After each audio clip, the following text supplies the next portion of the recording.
I'm going to show you how the new e-sign process works in relation to professional development. Everything begins with the creation of a course request. And if I open one here, I'll show you exactly what's going on. There are some new fields that have been added to the course request that help trigger or determine that this course is going to use the electronic supplemental e-sign process. Those fields are: one, now you need to designate who the superintendent designee is going to be for the course. So there'll be a drop-down menu with all of the district's superintendent designees listed. And then the real important part is there are two checkboxes on the course request that will trigger the e-sign process. One is if they select participants will be paid with a budget provided by a program or building, and when they check that, a box opens where they can enter an actual budget code, or if they choose and select participants will be paid with individual PD funds, and then of course the participants will use their balances to pay themselves for attending. Okay, so after that's been selected, the rest of the course request has been created and submitted. It will go to the PD team first. They will go and review whether or not the course fits all the different things that need to be before it can be approved. And when they decide that it's good, they'll press approve. And an email will be sent to whomever has been selected as a superintendent designee with directions on how to go and add their signature to the course. The course will not be open to participants to register until that superintendent designee signs the course. So I'm going to pause my screen and then go switch over to the superintendent designee view. The superintendent designee will get an email with instructions, and they will want to log into their account, hover over management, select superintendent designee, and select supplemental contracts, and it takes them to a brand new screen that was recently added to your site. This is where they'll go to sign courses for which they have been selected as the designee.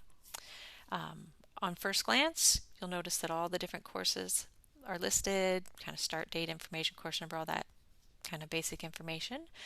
This PDS column lets the signer know whether or not the course is going to be, district directed building budget program, or if the users are going to be using their individual PD funds. So if there's a checkbox in checkbox there, that means they'll use their individual PD funds. If there's nothing checked, that means it's either a building budget or a program budget. The designee can open what we call the course detail report and see more information about that individual course. It'll list, the title. They'll be able to read the detailed description, the course objectives, start date, end date, all that good stuff will be available to them. When they're ready to sign, they're going to click on the pencil and they're going to add their signature to the class and save.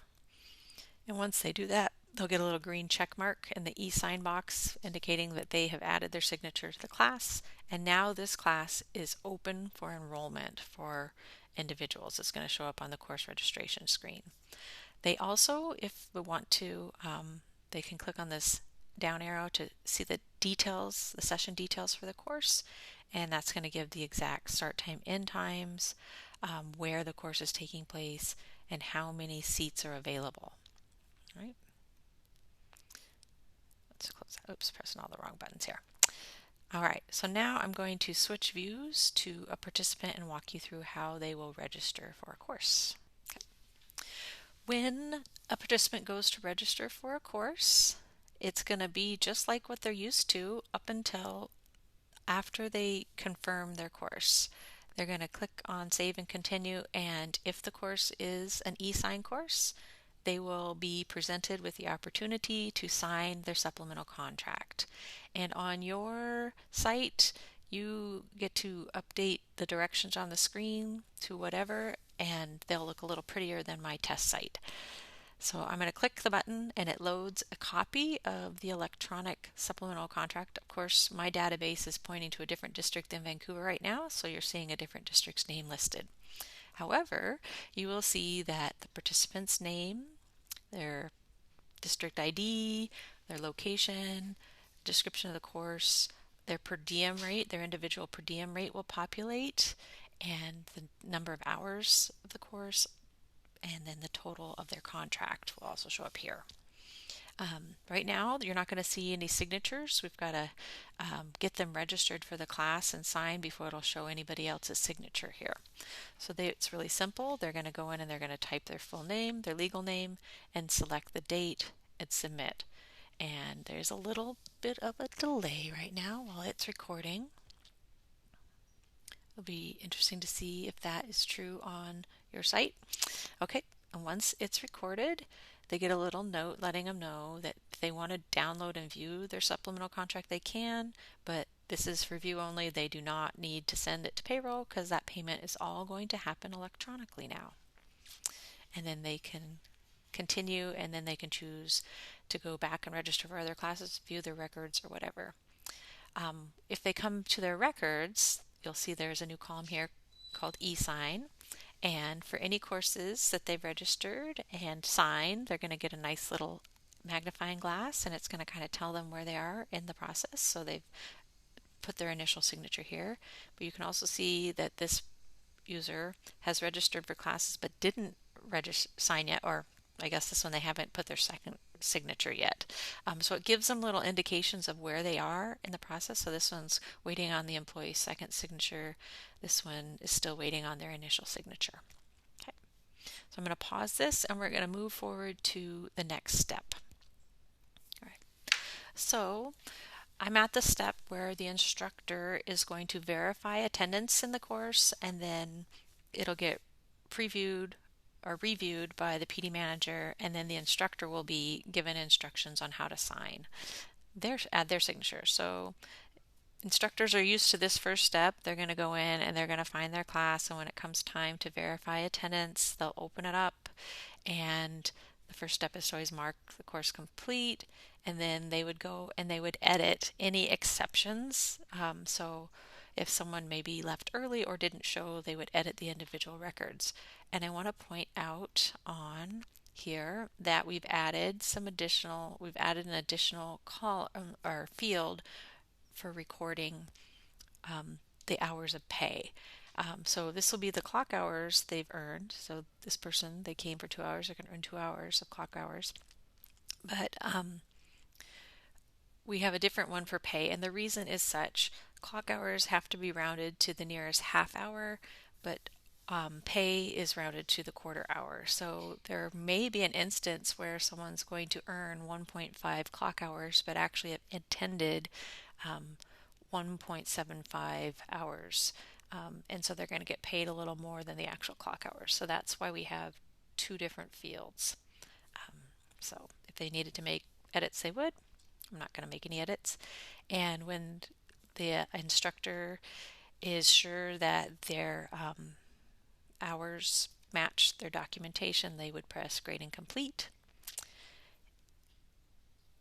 And emails are sent out to the participants reminding them to do their evaluation and all that fun stuff.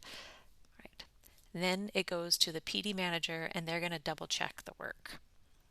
So the PD manager is going to go in and look at that same course and double check the work. You see the grades are in. And they would have a copy of this attendance roster or whatever they're using to verify their attendance from. We've added a few new information fields on this screen.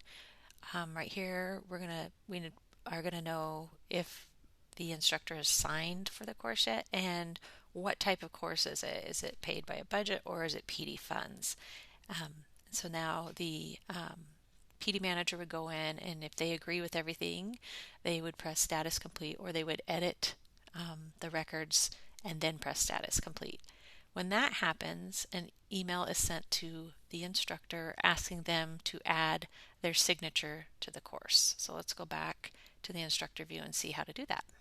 So I'm back here as the instructor. I'm going to find that course. I've got my email telling me what to do, and you'll see that they now have a button where they can click to add their signature to the supplemental contract for the registered participants. And this is Mary Abbott. She's going to submit her signature, and she's done. And now we're going to go back to the PD. So the instructors sign, and the PD manager has one last thing to do. When they're ready, they can press a button to have the system send out an email to all the participants, giving them instructions on how to add their final signature. And the reason we have it here is sometimes a course is going to be PD funds, so the PD manager is going to need to go in and look at their applications, make sure they have the right amount of funds, set up exactly what they'll actually be paid, because even though they came for 2 hours, maybe they only have funds left for 1 hour. So that's why there's this kind of pause where the PD manager is going to initiate the last signature email. So they'll send that out, and participants will get an email with instructions on how to go back and add their final signature to the course. So I'm in as one of the participants. I've got my email asking me to add my second signature, and you'll see that now it used to have a nice little magnifying glass is now red because I need to add my second signature. So I'm just going to click on the pencil, and I'm brought back to this screen, and I'm going to open my supplemental contract, and you'll see now there was my original signature. Here's the HR director who's the set designee. Come down here. You can't really see it, but the hours they're getting paid is over there. I've got my instructor signature. It's just time for me to go and add that final signature. And once that's done, that data will be added to a CSV file that can be shared with payroll to actually complete the supplemental, or to complete the electronic payment of the supplemental contract. And if they wanted to view their contract, here it is, all that good stuff. All right. So that is a kind of simplified view of the process, the e-sign process.